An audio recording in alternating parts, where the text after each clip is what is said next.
Hello, welcome back to my YouTube channel Desi cook. आज हमारे kitchen में बन रहा है दाल करेला, जिसकी रेसिपी मैं आपके साथ शेयर करूंगी। चलिए फिर इसे बनाना शुरू करते हैं।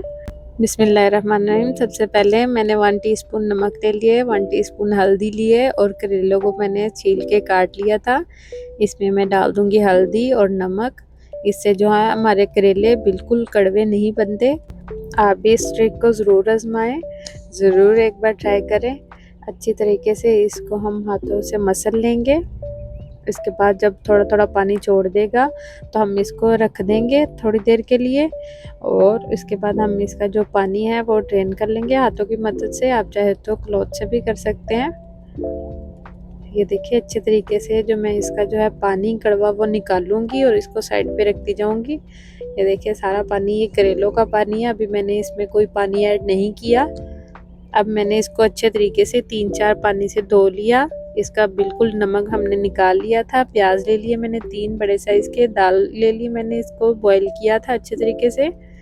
2 बड़े साइज़ के टमाटर ले लिए मैंने, इसको काट लिया। हल्दी लिया, थोड़ी सी अदरक लहसुन का पेस्ट लिया है, सुरख मिर्च लिया, नमक 1/2 टीस्पून लिया है और सूखा धनिया लिया। ये सारी चीज़ें चाहिए हमें करेले बनाने के लिए। ऑयल ले लिया मैंने, 1/2 कप मैंने ऑयल लिया है। इसी में पहले मैं करेलों को फ्राई करूंगी, उसके बाद इसी में ही सालन बना लूँगी, क्योंकि हमारे करेलों की जो कड़वाहट है वो ख़त्म हो चुकी है ऑलमोस्ट।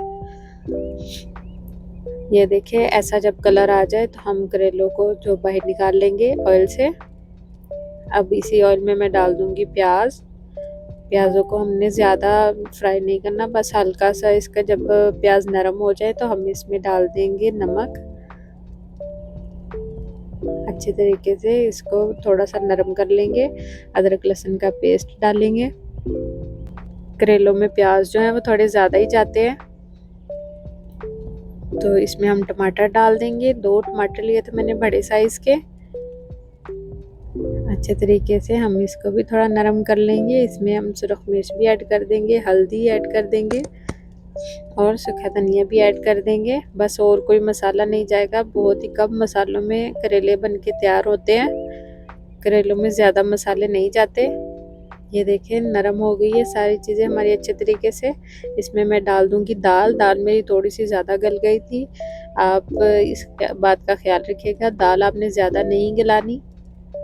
थोड़ा सा मैं इसको भून लूँगी, उसके बाद मैं इसमें करेले ऐड कर दूँगी।